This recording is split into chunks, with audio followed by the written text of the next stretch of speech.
اوپر بات ہو. لیکن اس سے پہلے میں ایک چیز اور اضافہ کرنا چاہوں گا، اور یہ تمام لوگ اس کو غور سے سنیں اور اس کے اوپر ریسرچ بھی انشاءاللہ کر سکتے ہیں.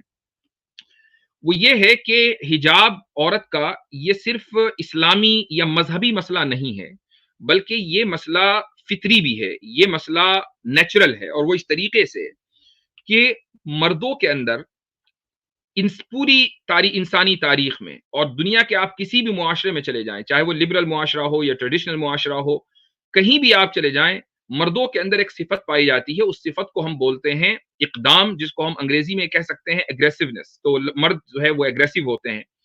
اگر قانون اور مذہب کی پاسداری ان کے ذہن میں نہ ہو تو وہ اپنے گول اور اپنے آبجیکٹو کو اچیو کرنے کے لیے کسی بھی حد تک جا سکتے ہیں. یہ مردوں کی خاص بات ہے.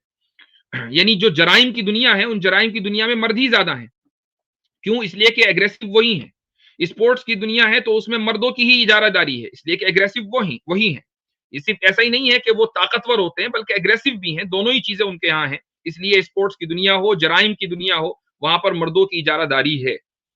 عورتوں کے اندر نیچرلی اگریسونیس مردوں کے مقابلے میں کم ہوتی ہے.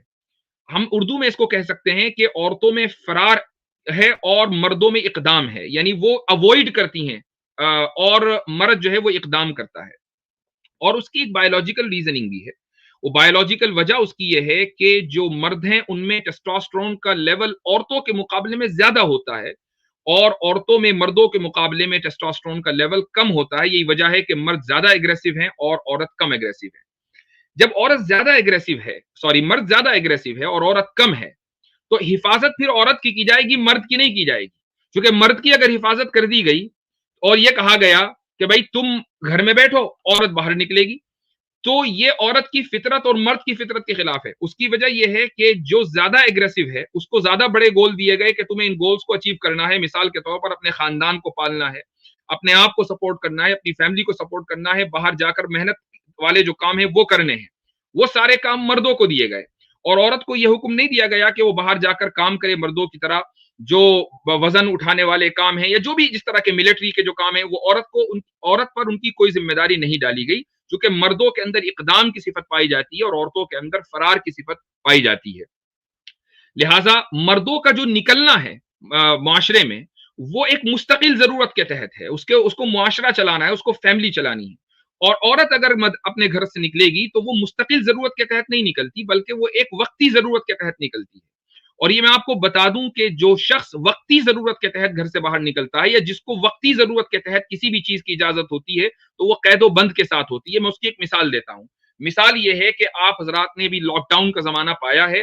ابھی 1 سال 1.5 سال پہلے تک کی لاک ڈاؤن لگ رہا تھا انڈیا میں، پاکستان میں اور بہت سے مختلف ممالک میں، یورپ میں. تو وہاں کیا ہوتا تھا جب لاک ڈاؤن کے زمانے میں کہ کسی کو گھر سے باہر نہیں نکلنا ہے، سب لوگوں کو گھر میں رہنا ہے. لیکن جو گھر سے باہر نکلے گا وہ وقتی ضرورت سے نکلے گا. مثلا کسی کو گروسری لینے جانا ہے یا کوئی ہاسپٹل جانا ہے، یہ وقتی ضرورت ہے. اب اگر وقتی ضرورت ہے تو اس وقتی ضرورت کے لیے نکلنے کے لیے اس کو پرمٹ چاہیے. اس کو کچھ ممالک نے لائسنس کا سسٹم کیا تھا کہ آپ پہلے لائسنس لیں گے، پرمٹ لیں گے، تب آپ جا کر باہر نکلیں گے، تاکہ اتھارٹیز اگر آپ کو روکے تو آپ وہ پرمٹ دکھا دیں. تو وقتی ضرورت کے تحت جب بھی نکلنا ہوگا تو ہمیشہ وہ پرمٹ کے ساتھ یا قید و بند کے ساتھ ہوگا. اب آپ یہ دیکھیں کہ مرد نکلتا ہے مستقل ضرورت کے تحت چونکہ اس کی صفت میں اقدام ہے، اور عورت نکلتی ہے وقتی ضرورت کے تحت چونکہ اس کی صفت میں فرار ہے. لہٰذا جب عورت گھر سے نکلے گی تو وہ قید و بند کے ساتھ نکلے گی. مرد نکلے گا تو اس کے اوپر قید و بند نافذ نہیں ہوں گی. وہ جو عورت کی جو قید و بند ہے وہ کیا ہے؟ وہی اس کا حجاب، وہی اس کا جلباب، وہی اس کا نقاب، یہ قید و بند ہے. تو یہ ایک فطری چیز ہے کہ جس کا اسلام جس کو پروموٹ کرتا ہے، اور اسلام اپنی ماننے والی خواتین کے اوپر اس چیز کو ضروری قرار دیتا ہے.